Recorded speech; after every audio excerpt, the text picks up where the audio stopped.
Olá pessoal, tudo bem? O Brasil de Cor recebe hoje a Aretha Duarte, ninguém menos do que a primeira mulher negra latino-americana a chegar ao topo do mundo. Esse feito aconteceu em 2021 e agora ela está lançando este livro aqui, Da Sucata ao Everest, escrito por Débora Rubin e Rodrigo Grilo. Aretha, muito obrigado por ter aceitado o nosso convite para conversar aqui com o Brasil de Cor. Você tem um feito e tanto na sua vida, né? Mas não foi fácil chegar aí. Eu queria que você falasse um pouquinho, já que o seu livro se chama Da Sucata ao Everest, começa com a sua fase sucata. Erivelto, primeiro eu quero agradecer por essa oportunidade, é uma delícia poder contar um pouco mais dessa minha história e que a gente possa, de algum modo, através desse livro, também inspirar mais pessoas. A ideia do livro surgiu exatamente durante o período do projeto Da Sucata ao Everest, que começou em março de 2020. É um projeto que tinha a ver com alcançar recurso financeiro para essa empreitada, que é cara, pelo menos para mim é cara, a partir de reciclagem de resíduos. Eu voltei a fazer o que eu já tinha feito na infância e adolescência. Como o investimento era aproximadamente 67 mil dólares, quase 400 mil reais, eu comecei a juntar novamente latinhas, papel, chiclete, ferro, aço, para vender. E aí fiquei aproximadamente 13 meses trabalhando com isso. E como é que você junta tanta sucata a ponto de conseguir uma viagem para o Everest, que a gente sabe é uma viagem cara, né? Você disse o valor. Sim. Aí. Como é que você fez para juntar tanta sucata? Foi só você que trabalhou nisso? De jeito nenhum, eu digo que muita gente ajudou, toda a minha família, todos os amigos e até desconhecidos. Eu comecei a contar essa história do projeto, não somente pessoalmente, verbalmente, mas também pelas redes sociais, porque nós estávamos em pandemia. E a comunicação era basicamente virtual e muita gente começou a me acionar. Eita, vem aqui no condomínio que tem reciclável. Empresas, muita gente me avisava. Então eu ia com um carro, uma caminhonete antiga, lotava esse carro na caçamba, sacos e mais sacos de reciclável. Tem até uma imagem passando ali atrás parecida com isso, mas era mais ou menos 3 viagens por dia, quase 500 quilos todos os dias, de domingo a domingo. Você falou que isso você já fazia na sua infância, então a sua infância também não foi muito fácil. Não foi cheio de desafios a vida toda. Eu que nasci na periferia de Campinas, no bairro Jardim Capivari, sempre precisei, talvez, empreender. E a minha forma principal de empreendimento era através da reciclagem realmente. Na infância, por exemplo, eu quis ter um brinquedo, eram patins, um lançamento na época, os meus pais não puderam comprar, eu juntei latinhas e comprei. Num outro momento eu quis comprar um lava-roupas, um fogão, juntei por alguns meses reciclável, vendi e comprei esses eletrodomésticos para minha casa. Então, sempre tivemos desafios, mas nunca aquilo nos abalou. A gente sempre entendia que podíamos superar qualquer tipo de obstáculo. E como é que você foi saindo dessa situação? Como é que foi a sua adolescência? Conta um pouquinho pra gente. A minha adolescência foi um momento de virada de chave mental. Eu soube de um tal de ensino médio profissionalizante. Essa escola com ensino profissionalizante não existia na periferia, no bairro onde eu morava. Tinha no centro da cidade, corri atrás junto com a minha mãe de uma bolsa de estudos e ingressei no ensino médio em processamento de dados, em informática. Por conta desse ingresso, nesse ensino de melhor qualidade, tive a oportunidade de trabalhar num banco Banespa na época, hoje chamado Santander, e ali eu tive acesso a um mercado de trabalho que ninguém na minha família tinha acessado até então. Por conta desse momento, alguma chavinha na minha cabeça mudou no sentido de que a gente precisa ter melhores oportunidades educacionais para ter melhores condições de vida, para ter melhores acessos no mercado de trabalho, por exemplo. E aí eu decidi, logo após esse ensino médio, ingressar à faculdade. Fui a primeira pessoa da família que ingressou no ensino superior, cursei educação física com total intuito, com total propósito de gerar transformação social. E como é que chegou a montanha na sua vida? Porque eu escrevi um livro, inclusive, falando do Everest, da conquista de Joel Krieger, o brasileiro mais idoso que chegou ao topo do Everest, e ele costuma dizer o seguinte: ninguém acorda num dia e diz vou pro Everest e no fim de semana tá lá, né? Existe você tem que ralar muito para chegar lá. Mas conta como é que a montanha chegou na sua vida, como é que você entrou nesse mundo? O Joel tá certíssimo, inclusive eu estive com o Joel no campo base do Everest, ele é fantástico. E a montanha, eu conheci o montanhismo exatamente na faculdade de educação física no segundo ano. Um professor, na minha opinião, muito visionário, levou toda a minha turma até uma operadora de montanhismo, a Grade 6, onde nós assistimos uma palestra e ali eu fiquei apaixonada. Isso aconteceu em 2005. A forma que eu encontrei para praticar esse esporte foi através do trabalho. Eu corri atrás de uma oportunidade nesse segmento e ingressei à operadora de montanhismo em 2011. A partir dali, eu fui praticando montanhismo no Brasil e fora do Brasil. Hoje, eu sou guia de alta montanha, mas só passei a desejar escalar a Everest bem recentemente. em dezembro de 2019, quando eu vi uma foto do arquivo pessoal de um dos meus colegas de trabalho, que é o Carlos Santalena. Eu vi a foto do Vale do Silêncio e pensei, um dia quero estar aí. E foi assim que eu comecei a me preparar. E quantas vezes você chegou aí para a montanha como guia, principalmente lá para a Índia ou para a China? Pro Nepal eu só fui 2 vezes, uma vez pro campo base e a outra vez para escalar. Guiando lá, somente uma vez realmente. Agora, pelo mundo, eu já estive em 7 países guiando grupos. Então, Equador, Bolívia, Argentina, Venezuela. Então, são diversos países aí, principalmente América Latina. E a primeira vez que você foi para o Everest, que você chegou lá no campo base, olhou para cima, você já pensou logo vou estar lá em cima, lá no topo? Não. A primeira vez que eu estive no Everest foi em 2013, no campo base. Quando eu cheguei lá e voltei, as pessoas, principalmente as montanhistas e guias, Carlos Santalena, Carlos Canelas, que é outro grande amigo de montanha, falava: Areta, você precisa ir para o Everest, escalar, gera uma transformação, te dará mais recursos profissionais. Eu dizia, não é para mim, não tenho o mínimo interesse. Só me despertou a vontade exatamente em dezembro de 2019. E aí, em março de 2020, era para eu estar no Nepal novamente guiando um grupo de 4 pessoas até o campo base. A viagem foi cancelada por conta da pandemia, fronteiras fechadas. No mesmo dia eu terminei minha próxima ida ao Nepal, vou passar o campo base, quero conhecer o Vale do Silêncio e quem sabe tentar chegar ao topo da montanha.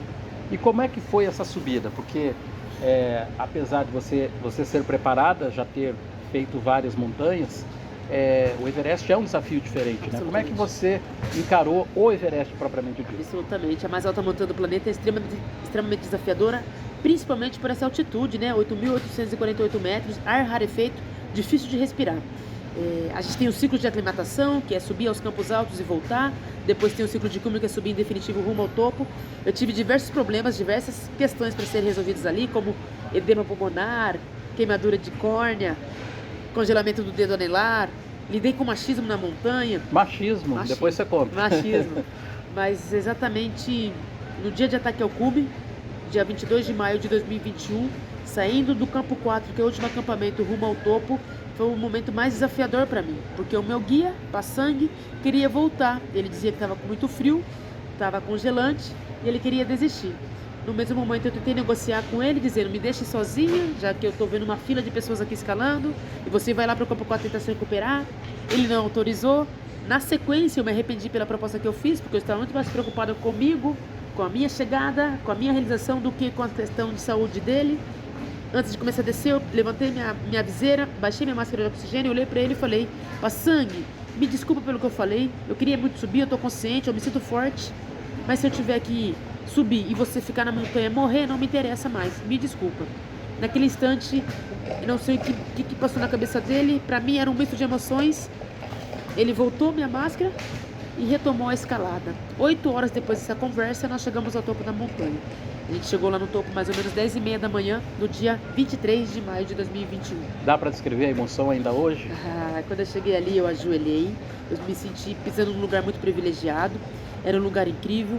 De um lado eu via o Himalaia pela China, do outro lado o Himalaia pelo Nepal. Eu estava acima das nuvens, eu via lá no fundo o sol nascendo. E de algum modo eu me senti muito privilegiada, realizada e grata. E não tenho palavras para descrever o que eu estava sentindo quando eu pisei ali. E como é que foi depois, antes da gente seguir, conta pra gente essa história do machismo na montanha. Tinha um participante do grupo, um brasileiro, que estava, me parecia, incomodado com a conquista ou com a realização das mulheres. Tinha eu e mais uma mulher. Toda vez que ele falava comigo e com a outra mulher, ele era um sarcástico. E com os rapazes ele era um pouco mais educado, mais amistoso. Brasileiro. Mas aquilo, eu tava assistindo aquilo e com dificuldade de interpretar o que era. Talvez fosse um drama meu, talvez fosse a minha sensibilidade na montanha. Eu realmente estava achando que talvez eu estivesse errada na interpretação. Mas dali alguns dias, ele foi se revelando cada vez mais. E todo mundo no grupo percebeu que ele realmente era um pouco agressivo na fala, hostil no jeito de tratar a gente. E em algum momento as pessoas no grupo precisaram falar com ele e pedir para ele parar porque não estava adequado. A gente tinha coisas demais para lidar, para ter mais essa questão relacionada ao machismo. Então, quando ele percebeu que estava todo mundo incomodado naquele grupo, de algum modo ele ficou na dele e eu consegui seguir em frente. A partir daquele momento a gente já não interagia mais. Ele ficou neutralizado para mim, para que eu pudesse seguir em frente concentrada e focada na minha segurança e no meu desempenho. E qual a transformação que ter chegado ao topo do Everest trouxe na sua vida? Quando você voltou para o Brasil, quando você chegou lá embaixo, já era outra pessoa? Muitas coisas chegaram para mim enquanto oportunidade sem eu imaginar. Por exemplo, comecei a ser convidada para fazer palestras, comecei a receber muitos depoimentos de mulheres que estavam se sentindo inspiradas pela minha conquista, mulheres motivadas a irem para a montanha também, se sentindo em condição de praticar. Pessoas da periferia de onde eu moro começou a agradecer, porque é como se o meu bairro tivesse aparecido no mapa finalmente. Então, ter escalado o Everest me reaproximou ao meu sonho grande de transformação social. Eu entendi que a escalada do Everest passou a ser o meu primeiro passo, o passo para essa transformação maior, o passo do meu propósito de vida, que não era escalar a montanha, é de fato gerar mais oportunidades a mais pessoas.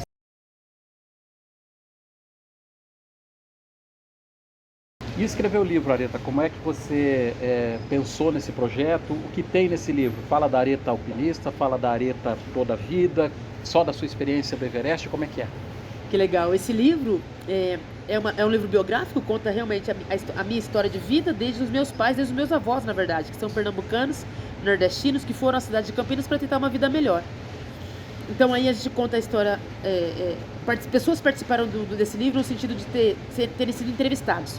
Eu, minha mãe, meus irmãos, eu sou caçula de 3 filhos, alguns amigos, algumas amigas. Então é um livro biográfico que tenta contar quem é essa Areta que escalou o Everest, quem é a primeira negra latino-americana que escalou a mais alta montanha do planeta, o que é que gerou essa força na Areta, por que eu tenho esse propósito de gerar transformação social.